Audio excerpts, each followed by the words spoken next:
Paris অলিম্পিকে দশম দিনটি ভারতের জন্য ছিল হৃদয় বিদারক দিন। এই কারণে যে ভারতের লক্ষ্য সেন ব্যাডমিন্টনের পুরুষ সিঙ্গেলসের তারকা খেলোয়াড়, যার ব্রোঞ্জ জেতার সম্ভাবনা ছিল, তিনি পরাজিত হয়েছেন মালয়েশিয়ার প্রতিদ্বন্দ্বীর সঙ্গে 2-1 সেটে। লক্ষ্য সেন প্রথম সেটটি হারার পর দ্বিতীয় সেটে ফিরে এসেছিলেন। অনুমান করা হচ্ছিল তৃতীয় সেটে তিনি ফিরে আসবেন, কিন্তু তৃতীয় সেটে তিনি পারেননি। তৃতীয় সেটে তিনি মালয়েশিয়ার প্রতিদ্বন্দ্বীর কাছে আত্মসমর্পণ করেন, যার ফলে তার ব্রোঞ্জ জয়ের সম্ভাবনা বিলীন হয়ে যায় এবং ভারতের লক্ষ্য সেন ব্রোঞ্জ পদক থেকে বঞ্চিত হয়েছেন। এই খবর জানাবার পাশাপাশি আপনাদের আরেকটি জানিয়ে রাখছি, রাইফেলের স্কেট পজিশনে ভারত ব্রোঞ্জ থেকে তারা বঞ্চিত হয়েছে।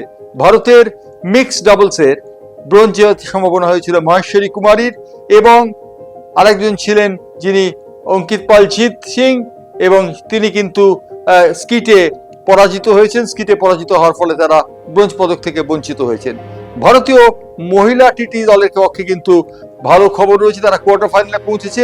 কোয়ার্টার ফাইনালে পৌঁছবার সঙ্গে সঙ্গে তাদের ব্রোঞ্জ জয়ের সম্ভাবনা উজ্জ্বল হয়েছে, কারণ কোয়ার্টার ফাইনাল ম্যাচটি জিততে পারলে তারা সেমিফাইনালে যাবে, কিন্তু যদি কোয়ার্টার ফাইনালে পরাজিত হয় তাহলে তাদের একটি ব্রোঞ্জ জয়ের সম্ভাবনা থেকে যাবে।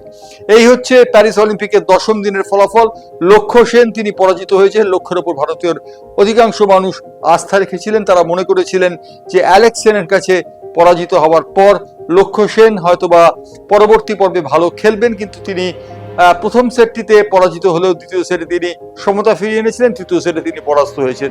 লক্ষ্য সেনের এই পরাজয় নিঃসন্দেহে ভারতীয় শিবিরের পক্ষে একটি হৃদয় বিদারক একটি আঘাত।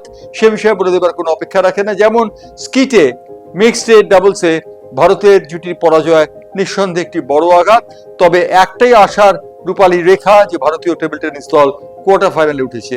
এই খবর জানিয়ে আমরা প্যারিস অলিম্পিক থেকে আপাতত বিদায় নিচ্ছি।